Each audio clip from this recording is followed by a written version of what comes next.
last game against Atleti was a great game to watch, but just what are the challenges of facing a Diego Simeone side, and what are you expecting in the game now? Similar intensity. Atletico never, I don't think, in the history since Diego's there, they never played a friendly game. So we should not expect that. And the situation in the group sets the level as well. So it's clear that Atleti probably needs 3 points, or thinks that they need 3 points, or stuff like this, or at least whatever. So, and we want to win the game with all we have, and we are at home, and we are. It's so long ago that we played a home game, a Champions League home game. It was AC Milan, but that's, I don't know, 4 or 5 weeks ago or something like that. So, but we were so happy last year when we qualified for the Champions League that we really, because we knew we will have nights like this. So now a night like this is coming, and now we should celebrate it in a football way together with our supporters. And that Atletico is a good team. A very good team, an incredibly good team. Everybody knows. Difficult to play, everybody knows. But we will still give it a try. Jürgen, you're managing a few injuries as any club does. But how does that potentially impact on your selection for tomorrow night? And maybe perhaps you could give us another update on Naby Keita. It didn't look good at the weekend, although I don't think you were able to say the full extent of the injury. Yeah, Naby has a hamstring injury, so will be out for a while. And apart from that, obviously Millie, clear, and others rather long term out as well. But Fabinho and Thiago trained completely normal and are in contention, which is good. Obviously, very helpful. And so we'll see. But injuries that period of the season, completely normal, as long as they are not too harsh. We have to accept that, and so the players will be back hopefully soon, and then they are in contention as well again. But no, for tomorrow only the fit players, obviously. Okay, thank you. We'll go around the room now. We'll go with Carl Markham, followed by James from TalkSport, and Carl. Thank you very much. Followed by Carl from BBC Merseyside. Carl Markham first, please. Is that all right? Yeah, very good. Emotional. Oh, too early to get emotional. Hi, Jürgen.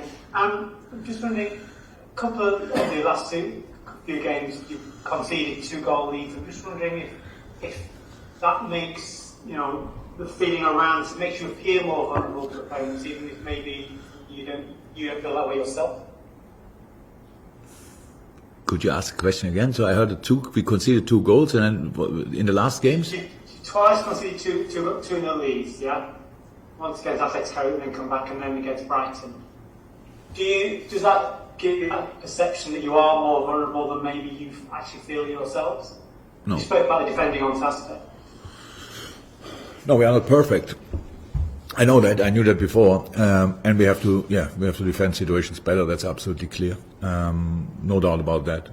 But we had before, I don't know how many clean sheets Ali had this season already. So we cannot make these kind of discussions always like because of one game and you beat United 5-0 and the world is very, what is the right word? Rosé, and then the next moment you draw a 2-2 against Brighton and you have massive problems. It's neither nor. We have to improve. That's what we know, and we have to.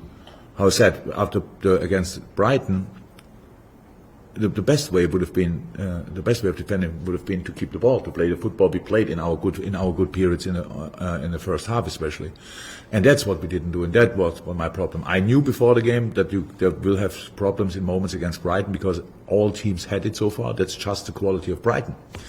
They don't finish them situations always off, but against us they did, and that's why I deserve the point. But it has nothing to do with tomorrow. But that we have to defend in general better. That was we knew that before, and we work on that, and we have to. We would better do it tomorrow night because Atletico is a pretty good football team. Thank you very much, Carl. We'll go to James from TalkSport. Jurgen, how much of a boost would it be to progress from what is a really challenging group with 2 matches to spare? And what sort of achievement would that be when you consider the side you've taken on? Of course, it would be big. It's just we usually don't have to talk about these kind of things because we usually have a final in the group, and I hope that will not happen this year.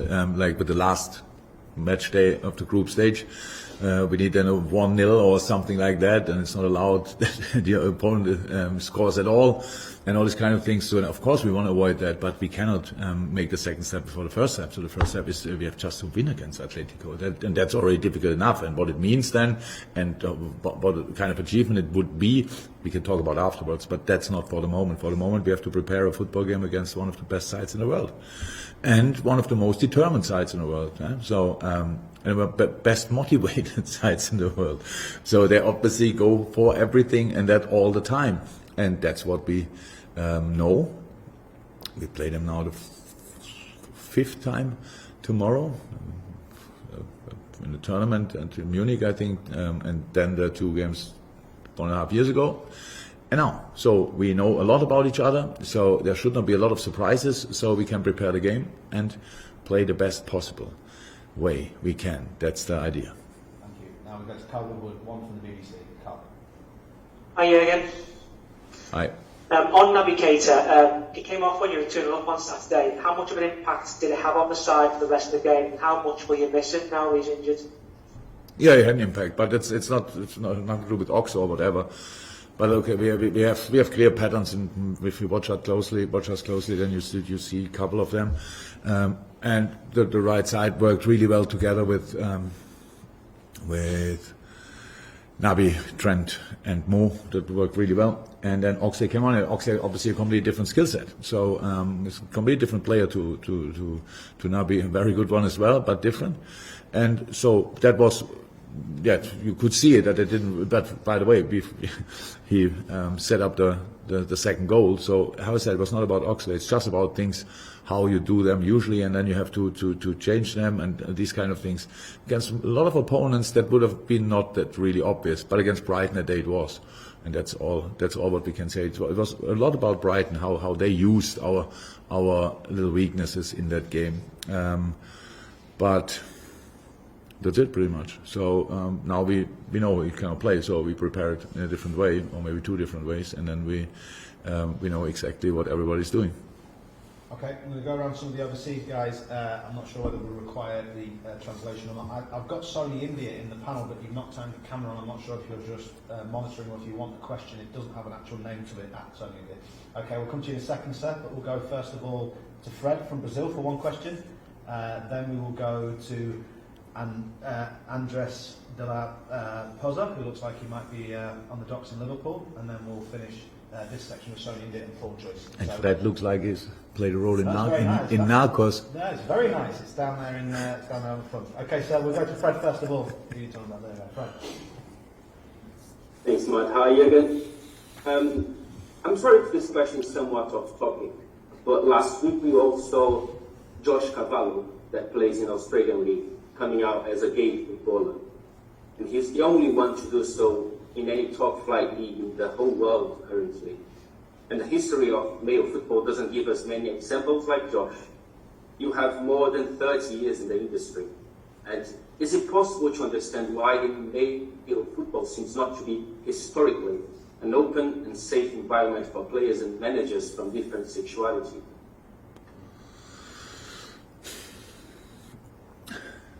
Actually, of course, I think we all agree it should not be like this. It's obviously that Josh is doing that, and it's such a big story. That's actually the problem we have, obviously, that it's not normal, or that he has to make an announcement, and he's not just living his life, his private life, and nobody should be bothered about that. But I can tell you, and the 30 years in the industry, how you said, I never had a dressing room where it would have been a problem at all.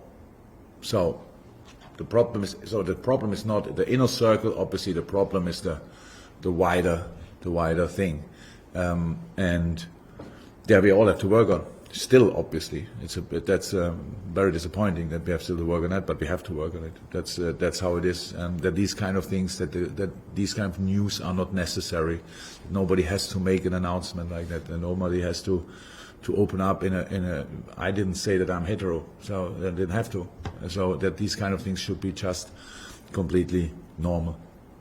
But we cannot change that now. Again, it's not in the dressing room. So if it's not in the dressing room, where is it then? How would the media deal with it? How did the media deal with it? I have no idea. How much they're pushing now in the middle of interest, stuff like this, or is he just going back to what he actually wants to do, playing football, these kind of things? Crowds in the stadium, that's how it is. They use. We had our thing in Manchester. They were shouting a few things where I thought I didn't know why, to be honest. But these things, they try to, they try to give you some stake in a stadium. And if that would happen with these kind of things, for sure. So it's about being strong enough to get through this. And I saw his speech or his announcement, and he looks like a really strong, smart young man, and I wish him really all the best. And I'm really thankful that he did it, because now we talk again. I'm not sure when we spoke last time about this subject. Now we speak again, and that's always a good start for changes. Thank you, Fred. Okay, 3 more questions, I'm afraid, and then we're going to have to probably leave it. We've probably got the maximum we can say. Andres, please, looks like the Albert Docks in Liverpool. Andres. Yeah, yes I am. I try to speak in English, okay? Hello, Mr. Klopp. Andrés de la Poza from Deportes 4. I would like to ask you about Diego Pablo Simeone. You are going to be one of the most important stars in the game. He was talking about in his press conference about he doesn't shake the hands with the other coach after the game because he is very emotional.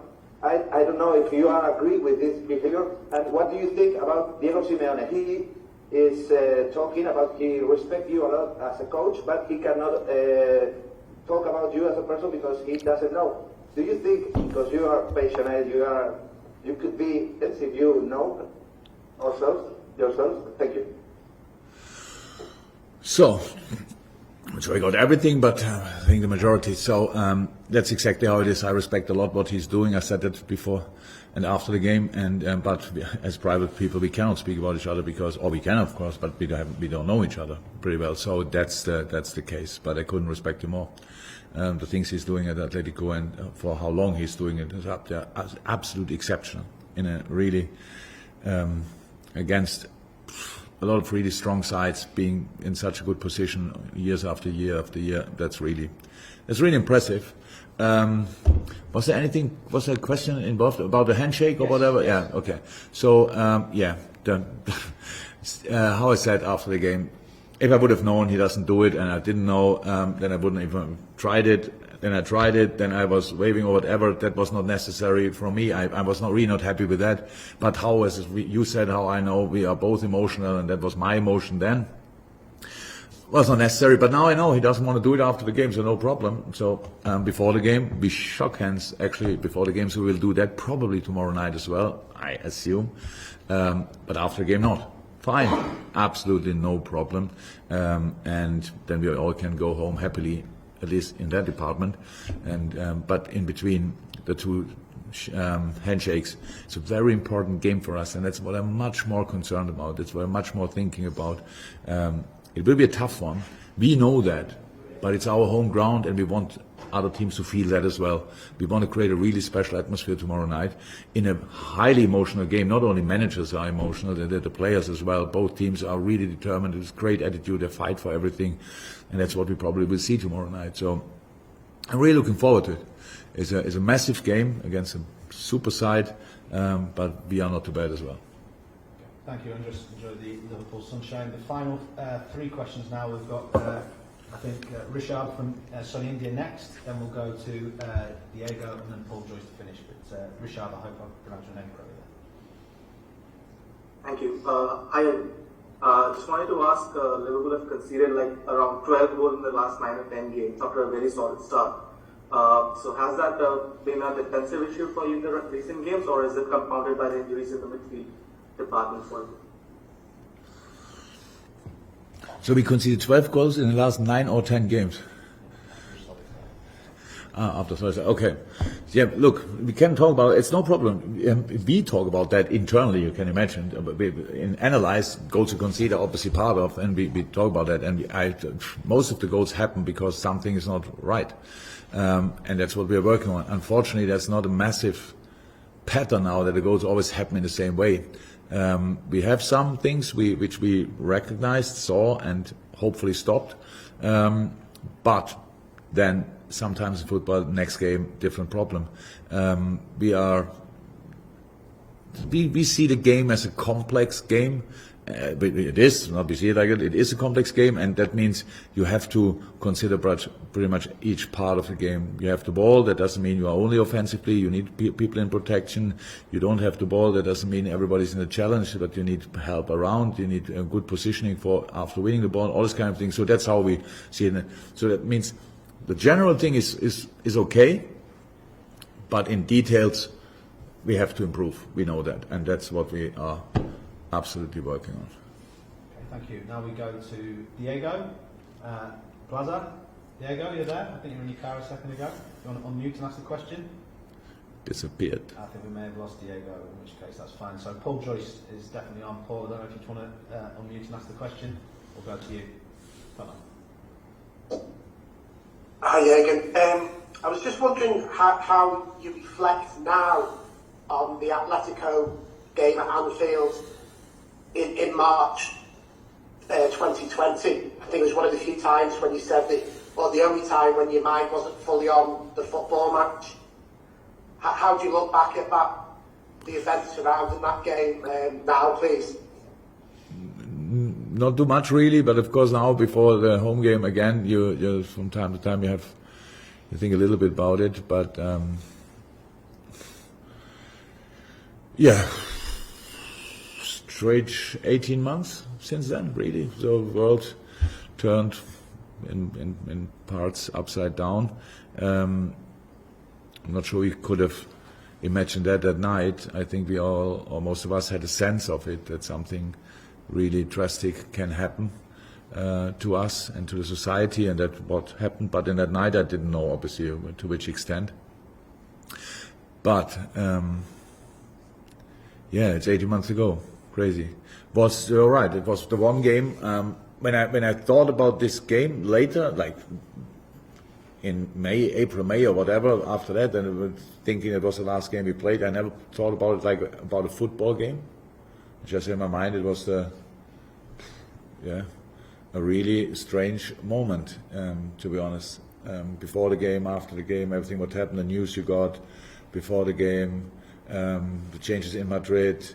Here we were not that far, all these kind of things. Then all of a sudden, no mascots in the stadium, so you realize, oh, okay, somebody thinks that could be not good, and all these kind of things. It was really a strange situation. We were all in. You were probably in the stadium as well. And yes, I see it as that, but not as the football game. Yeah, we lost. We played, I think, if I'm right, we played a pretty good game, but we lost. And that's it.